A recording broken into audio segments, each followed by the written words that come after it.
Hey everybody, John the Other here, obviously. And I want to say hello to, I guess, newer listeners or newer watchers of the channel in particular. And I say that not just to say thanks for listening or subscribing, but to point out a question that I have been periodically asking on this channel, but that until now I've never had an answer for.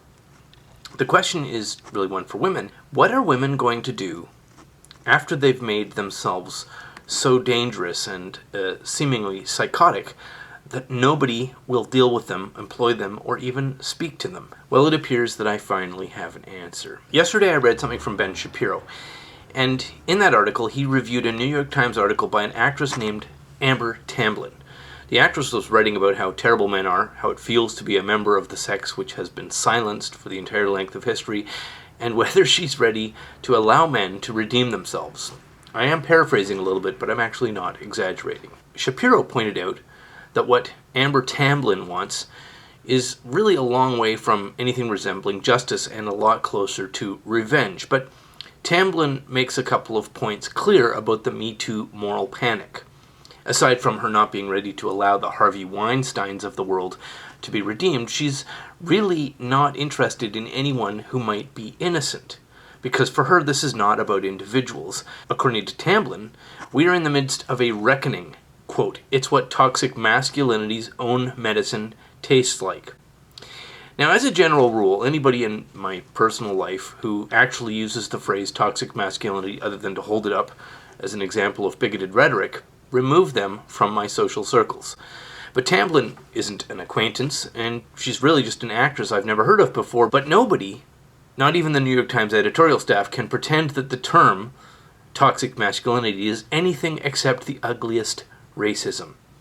Tamblyn continues on saying, "People should allow the consequences to unfold regardless of how it affects those they consider to be friends." So, in the midst of the moral panic or the witch hunt or whatever you want to call this, just let it destroy the lives of not only strangers but your friends. This is the advice of a sociopath. But there's more. The only way to enforce seismic cultural change in the way that men relate to women is to draw a deep line in the sand and say, this is what we will no longer tolerate. You're either with our bodies or against our bodies. Bodies? Just as a side note, I'm not sure why the feminist writer is reducing women to bodies, but there it is. She continues, "The punishment for harassment is you disappear. The punishment for rape is you disappear. The punishment for masturbation in front of us is you disappear. The punishment for coercion is you disappear." Now, I can't help myself here. When I read the words "you disappear," it reminds me of how a totalitarian political regime deals with inconvenient journalists. Later in her article, Tamblyn remarks on another woman who asked her if Louis C.K. would ever return to comedy, and she answers, saying, "When he goes back out on that stand-up tour someday, I'll roll my eyes and I'll say, all right, get on with it then. But for now, his old power is gone." So, Louis C.K. will be given permission to work again someday. It's awfully generous. This is not permission from a judge. This is permission from a slightly famous actress, and it's permission you need as well, because this is not just some C-list actress's blog. This is her opinion that the editors of the New York Times thought was right enough and relevant enough to run. Tamblyn is not just some obscure and cranky bully. She's channeling the Western feminist ethic here.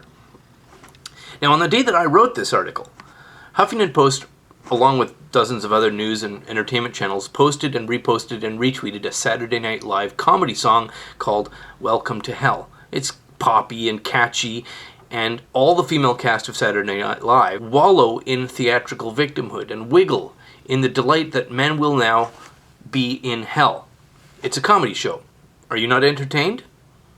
I could give you more examples of various pseudo-celebrity feminists proudly declaring their delight that men are afraid to get on an elevator with a woman or interview a female job applicant, but I don't actually need to give you more examples. You can find them. They're filling up your media. When men are so terrified by out-of-control women who are drunk on entitlement and euphoric with rage, and wallowing in victimhood giving them a license to be as aggressively psychopathic as possible, and those men are so terrified they won't say hello to a coworker, they won't take a closed-door meeting, they won't interview a female job applicant.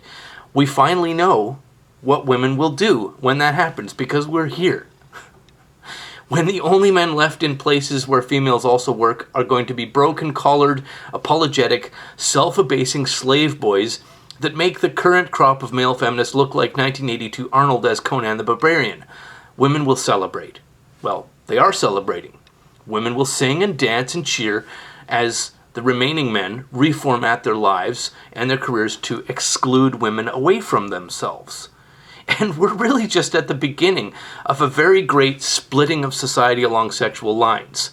Now, sure, there are a few articles out there written by women complaining that women don't have access to male mentors and women can't get job interviews and women are going to find it increasingly difficult to connect with their male colleagues because the men with skills and experience are honestly and flatly terrified of losing their careers or their savings or their family or losing their children and losing their reputations if a junior female coworker accuses them of, I don't know, having a job while also being male.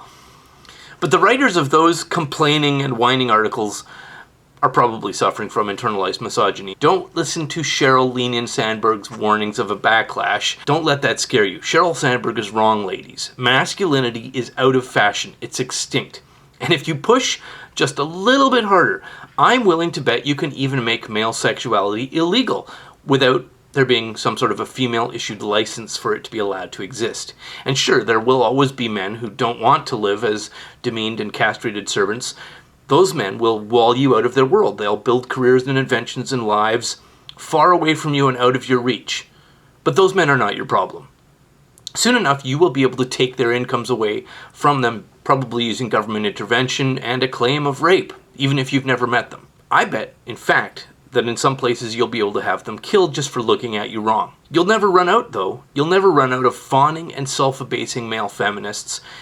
And as aggressive and psychopathic as you get, those fawning, ass-kissing male feminists will just get more and more abjectly servile towards you. And after all, this is what you have demanded. It's what you wanted for so long. And now, finally, the question is answered, and the rest of us know what it is you will do when you actually get what you want. So thanks again, everybody, for listening. Thanks for subscribing, if indeed you have. And thanks to those people who have supported this channel on Patreon. There's a link to that in the low bar if you still feel like doing that. And as always, have a lovely day.